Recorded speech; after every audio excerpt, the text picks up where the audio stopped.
Good morning students. So today we are going to complete the question answers of chapter 6 and 7. So chapter 6 हमने complete कर लिया था, read कर लिया था, एंड chapter 7 भी हमने complete कर लिया है. आज हम उसके question answers भी complete करेंगे. होप सभी को नोट्स मिल गए हैं. जिसको भी नोट्स नहीं मिले हैं वो स्कूल जाकर कलेक्ट कर सकता है.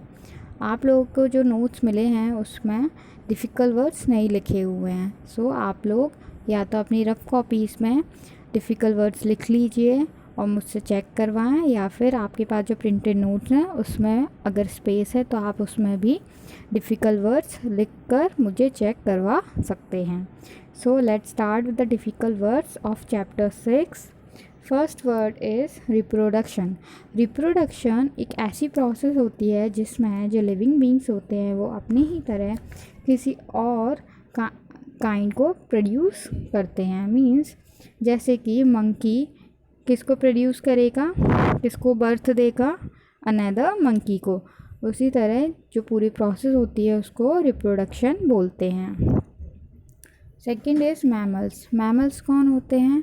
मैमल्स वो एनिमल्स होते हैं जो अपने बेबीज़ को बर्थ देते हैं. वो एग लेस नहीं करते, मतलब वो अंडे नहीं देते. उन एनिमल्स को हम मैमल्स कहते हैं जो अंडे नहीं देते, अपने बेबी को डायरेक्ट बर्थ देते हैं. Third is hatch. Hatch means अंडे को तोड़कर निकलना.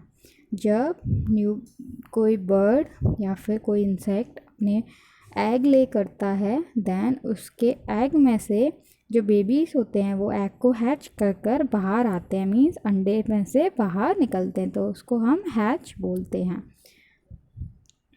Fourth is albumin. एल्बुमिन क्या होता है? जो एग के अंदर आपने वाइट लिक्विड देखा है जो बेबी को प्रोटेक्ट करता है, उसको हम एल्बुमिन कहते हैं. जो वाइट पार्ट होता है एग के अंदर जो बेबी को ग्रो करने में प्रोटेक्ट करता है, उसको हम एल्बुमिन बोलते हैं. Fifth is moulting. मोल्टिंग कैसी प्रोसेस होती है? मोल्टिंग में जब बेबी इंसेक्ट अपने शेड करता है स्किन को, मीन्स अपने स्किन को छोड़कर एक एडल्ट में ग्रो हो जाता है इंसेक्ट, तो उसको हम मोल्टिंग प्रोसेस कहते हैं. जैसे ये ग्रास हॉपर. सबसे पहले जो ग्रास हॉपर होता है वो एग ले करता है. एग ले करने के बाद उसका जो बेबी होता है उसमें वो उड़ नहीं सकता है. जो बेबी होता है ग्रास हॉपर का, तो वो धीरे धीरे अपनी शेड को स्किन को शेड करता है, मीन्स स्किन को हटाता है, एंड धीरे धीरे उसके पास उड़ने के लिए विंग्स आ जाते हैं. इस तरीके से मोल्टिंग प्रोसेस इंसेक्ट्स में देखी जा सकती है. जैसे कॉकरोचेस होते हैं, उनके बेबी भी उड़ नहीं सकते. फिर जैसे ही वो ग्रो होते हैं देन उनमें विंग्स आ जाते हैं. मीन्स वो अपनी स्किन को शेड कर एक एडल्ट कॉकरोच या एडल्ट ग्रासहॉपर बन जाते हैं. मैगॉट क्या होता है? जो लार्वा होता है किस चीज़ का? हाउस फ्लाई का, या जितनी भी फ्लाइज होती हैं उनके लार्वे को क्या बोला जाता है? मैगॉट बोलते हैं. जैसे कि बटरफ्लाई के लार्वे को कैटरपिलर बोलते हैं, उसी तरह हाउस फ्लाई या जितनी भी फ्लाइज होती हैं उनके लार्वे को मैगॉट बोला जाता है. Seventh is cocoon. ककून क्या होता है? जब बेबी बटरफ्लाई मीन्स जो कैटरपिलर होता है, बटरफ्लाई का लार्वा, वो जब ग्रास या फिर लीफ खाकर स्लगिश महसूस करता है या फिर लेज़ी हो जाता है, तो वो अपने आप को एक ककून जैसे शैल में हाइड कर लेता है. मीन्स ककून जो होता है वो एक थ्रेड होता है जो कि कैटरपिलर की बॉडी से निकलता है और वो कैटरपिलर को अपने अंदर कवर कर लेता है, जिस स्टेज को हम प्यूपा भी बोलते हैं, पूरी स्टेज को. इस तरीके से एडल्ट बटरफ्लाई ग्रो होती है. तो ककून जो होता है वो वाइट कलर का रहता है.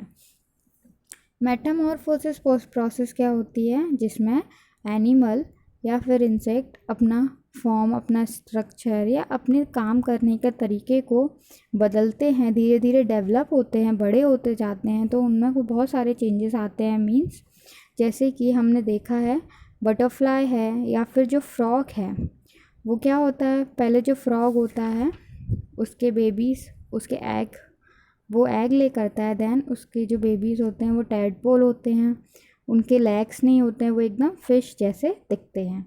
फिर आफ्टर सम टाइम्स वो अपने आप को ग्रो करता है, डेवलप करता है, देन उसके लेग्स एंड हैंड्स आ जाते हैं। इस तरीके से वो एडल्ट फ्रॉग बनता है। उसी प्रोसेस को हम मेटामॉर्फोसिस प्रोसेस बोलते हैं।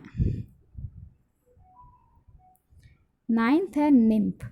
निम्फ किसके बेबी को कहते हैं, जो ग्रास हॉपर या कॉकरोचेस के जो एग ले हो जाते हैं, मीन्स जब वो अंडे देते हैं, फिर जो अंडे हैच होने के बाद, मतलब टूटने के बाद उसमें से जो स्मॉल बेबीज़ निकलते हैं उनको हम निम्फ बोलते हैं। ग्रास हॉपर एंड कॉकरोचेस के बेबीज़ को हम निम्फ बोलते हैं। 10th is resemble. Resemble means किसी की तरह दिखना। जैसे कि हमने देखा है काफ़ी सारे एनिमल्स हैं, उनके बेबीज़ भी उनकी तरह रिसेंबल होते हैं, मीन्स उनकी तरह ही दिखते हैं। Now next question answers. Okay, first question is why do animal reproduce. Animal reproduce क्यों करते हैं। Animal reproduce to continue their kinds on the earth. Animal reproduce अपने जैसे ही किसी को कंटिन्यू करने के लिए, अर्थ पर कंटिन्यू करने के लिए रिप्रोड्यूस करते हैं, मीन्स उन्हीं की तरह कोई दूसरा भी उनकी जगह ले, इसलिए एनिमल्स रिप्रोड्यूस करते हैं। Second question is define the following. हमें डिफाइन करना है reproduction, moulting and metamorphosis. Reproduction मैंने बताया एक ऐसी प्रोसेस जिसमें लिविंग बींग्स प्रोड्यूस करते हैं अनदर वन को, अपने जैसे ही को, उसको हम रिप्रोडक्शन बोलते हैं। सेकेंड एंड मोल्टिंग, जिसमें जो इंसेक्ट्स होते हैं या बेबी इंसेक्ट्स होते हैं वो अपनी स्किन को हटाकर एक एडल्ट में ग्रो हो जाते हैं।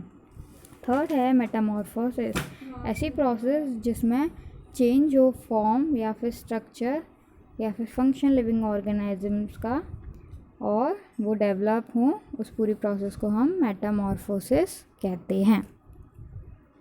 ना थर्ड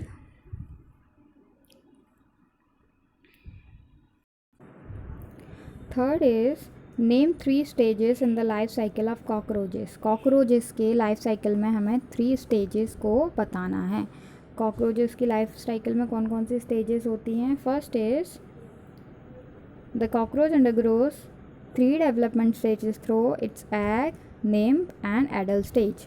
3 स्टेजेस होती हैं कॉकरोचेस की लाइफ पर। पहले वो एग ले करते हैं, देन उनके जो स्मॉल बेबीज़ होते हैं उनको हम निम्फ बोलते हैं, देन फिर वो एडल्ट स्टेज में चले जाते हैं। ना फोर्थ वन।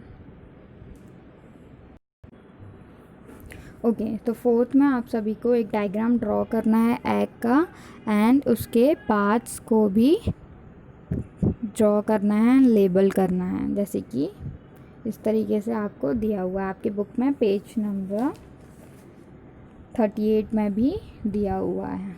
तो इस तरीके से डायग्राम है, उसकी प्रैक्टिस आपको अच्छे से करनी है। जैसे कि शैल है, ये ऑल्क है, ये बेबी होता है छोटा, एंड दिस एल्बुमिन जो मैंने बताया था, एग वाइट जो होता है उसको हम एल्बुमिन बोलते हैं।